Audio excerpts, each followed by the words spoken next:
नमस्कार और बहुत बहुत स्वागत है आप सभी का विश्व इन्फो पर। तो हाल ही में हमारे कावेरी इंजन पर डीआरडीओ के द्वारा एक बहुत ही बड़ा और डेयरिंग कदम उठा लिया गया है, जिसमें बताया यह जा रहा है कि डीआरडीओ ने कावेरी इंजन्स के हाई थ्रस्ट वाले वेरिएंट को डेवलप करने के लिए जो ग्लोबल टेंडर होता है उसे अनाउंस कर दिया है। यानी कि डीआरडीओ दुनिया भर में जितने भी इंजन बनाने वाली कंपनीज है उन सभी को इस टेंडर के लिए इन्वाइट करेगा, जिसके जरिए कावेरी इंजन का एक ऐसा वेरिएंट बनाया जाएगा जिससे हमारी डीआरडीओ डायरेक्टली इसे अपने फाइटर जेटों में इस्तेमाल कर पाए। और जीटीआरई जो डीआरडीओ के अंदर एक अहम लेबोरेटरी है जो गैस टरबाइन इंजन से रिलेटेड टेक्नोलॉजीज पर काम करती है। जीटीआरई का main focus aircraft engines, gas turbines और प्रपल्शन सिस्टम को डेवलप करना होता है। तो इन्होंने ये बोला है कि जो ये टेंडर हम लॉन्च कर रहे हैं इससे हमारा मेन टारगेट यही है कि भारत के अंदर बनने वाले जो भी एयरक्राफ्ट इंजन्स है उसकी परफॉर्मेंस और एफिशिएंसी बढ़ पाए। यानी कि उन इंजन्स को इस तरह से इंप्रूव करना है कि वो ज्यादा अच्छे तरीके से काम करें, कम फ्यूल इस्तेमाल करें और उनका आउटपुट यानी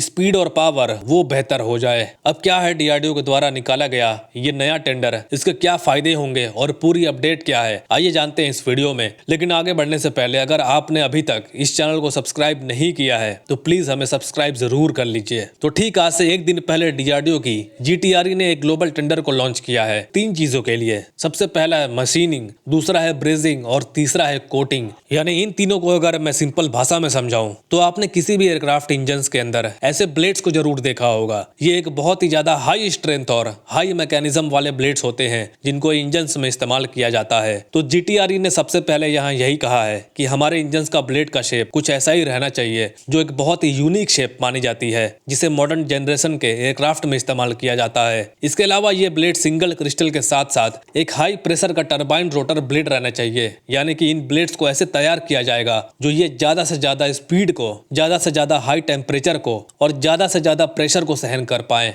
यानी कुल मिलाकर ये टेंडर कावेरी इंजन के थ्रस्ट के लिए है, उसके ब्लेड को और ज्यादा बेहतर बनाने के लिए है, ताकि इंजन में से जितने भी निकलने वाले हीट होते हैं वो सारा हीट इस इंजन का ब्लेड बहुत ही आसानी से झेल पाए। तो यही सारी चीजें थी जिसको लेकर डीआरडीओ की जीटीआरई ने टेंडर निकाला है। लेकिन अब सवाल आता है कि ये टेंडर भारत के लिए इतना महत्वपूर्ण क्यों है। अब देखिए, जीटीआरई के द्वारा जो भी प्लानिंग किया जा रहा है वो ये है कि अगर हम एक ग्लोबल टेंडर को निकाल रहे हैं तो हम यही चाहते हैं कि इन सभी चीजों को इंडिया में ही इंडिजिनियसली बनाया जाए और हमारे फॉरेन टेक्नोलॉजीज के ऊपर जो निर्भरता है उसको बिल्कुल खत्म किया जाए और हमारे made in Indian aircraft engines का जो क्षमता है उनको और ज्यादा बेहतर किया जाए और ज्यादा लीथल किया जाए। और ये भी इसलिए किया जा रहा है क्योंकि हाल फिलहाल आपने देखा ही होगा हमारे तेजस फाइटर जेट के लिए जितने भी इंजन्स थे जो अमेरिका से बनकर आने वाले थे उसमें बहुत ज्यादा डिले देखने को मिला था, जिसकी वजह से इंडिया को इमरजेंसी में कुछ योजना बनानी पड़ी। उसके बाद भारत को अमेरिका के ऊपर पेनल्टीज भी लगानी पड़ी क्योंकि अमेरिका की तरफ से ये इंजन्स टाइम पर नहीं बनाया गया, बहुत सारे डिलेस देखने को मिल रहे थे। और अभी कुछ दिन पहले ये खबर भी सामने आई थी